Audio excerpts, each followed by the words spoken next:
আমাদের এ পর্যন্ত total suspected case বা সন্দেহজনক কেস হচ্ছে 54 জন। এর ভিতর কনফার্ম ডায়াগনোসিস হয়েছে 12 জন। আমাদের টোটাল কোনো মৃত্যু নেই। গতকাল পর্যন্ত হাসপাতালে ভর্তি ছিল 18 জন। 7 জন ডিসচার্জ হয়ে সুস্থ হয়ে চলে গেছে।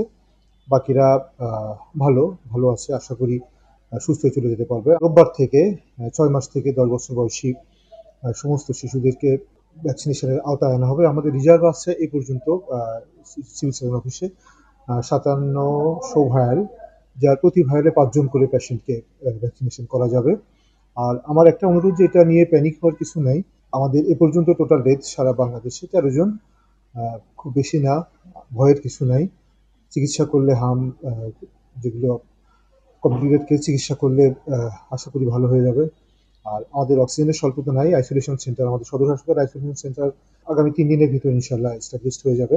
আমাদের ডাক্তার আছে, পেডিয়াট্রিশিয়ান আছে, উপজেলা হেলথ কমপ্লেক্সগুলোতে পর্যাপ্ত ডাক্তার আছে এবং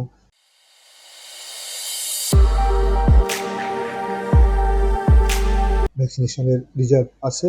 ইনশাল্লাহ কোনো সমস্যা হবে না আশা করি।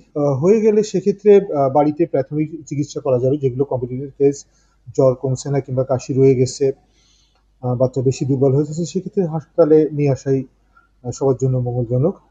আমি সবাইকে অনুরোধ করব যে যদি কেউ মনে করেন যে না, বাড়িতে রেখে চিকিৎসা করা সম্ভব হচ্ছে না, সেক্ষেত্রে হাসপাতালে অবশ্যই নিয়ে আসবে। আমি সবাইকে অনুরোধ করবো ভ্যাকসিনেশনটা ঠিকমতো দেওয়ার জন্য। আর আমাদের যে নতুন যে প্রোগ্রামটা শুরু হচ্ছে 6 মাস থেকে 10 বছর বয়সীদের জন্য, আমি সবাইকে অনুরোধ করবো সবাই যেন সহযোগিতা করে, সবাই যেন ভ্যাকসিনেশনের আওতায় চলে আসে।